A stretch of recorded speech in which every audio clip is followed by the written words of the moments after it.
Have you ever noticed that some people tell stories with way too many details? They don't just say they were late, they explain the traffic, the weather, the exact time, what they were wearing, who they saw, and even what they ate.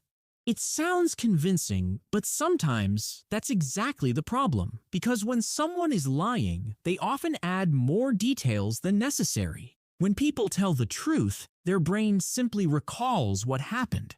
The memory already exists, so they don't need to build it. But when someone lies, their brain has to create a story from scratch. And to make it believable, they start stacking details. The more specific the story sounds, the more they think you'll trust it.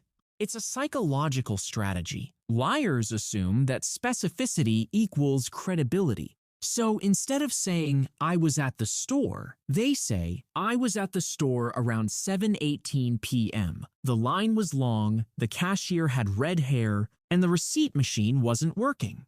These extra details are meant to make the story feel real, even if the core of it isn't.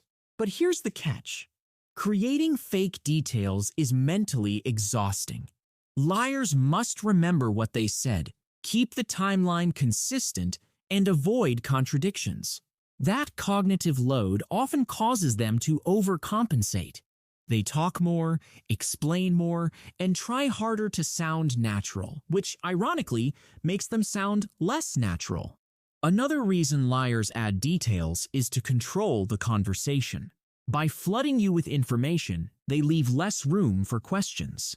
If the story sounds complete, you're less likely to dig deeper. It's a subtle way to guide your perception and reduce suspicion. However, this doesn't mean every detailed story is a lie. People sometimes give extra information when they're nervous, excited, or simply expressive. The key difference is how the details are delivered. Truthful details usually flow naturally and stay consistent. Fabricated ones often sound rehearsed, overly precise, or unnecessary to the point being made. The interesting part is that liars don't just add details. They often avoid emotional depth. They describe external facts instead of internal feelings. You might hear about times, places, and objects, but not much about genuine emotion. That's because emotions are harder to fake than facts. So the next time someone tells you a story packed with unnecessary specifics, pay attention. It doesn't automatically mean they're lying. But sometimes, the extra detail isn't clarity, it's camouflage. And the more someone tries to make a story sound real, the more carefully you might want to listen.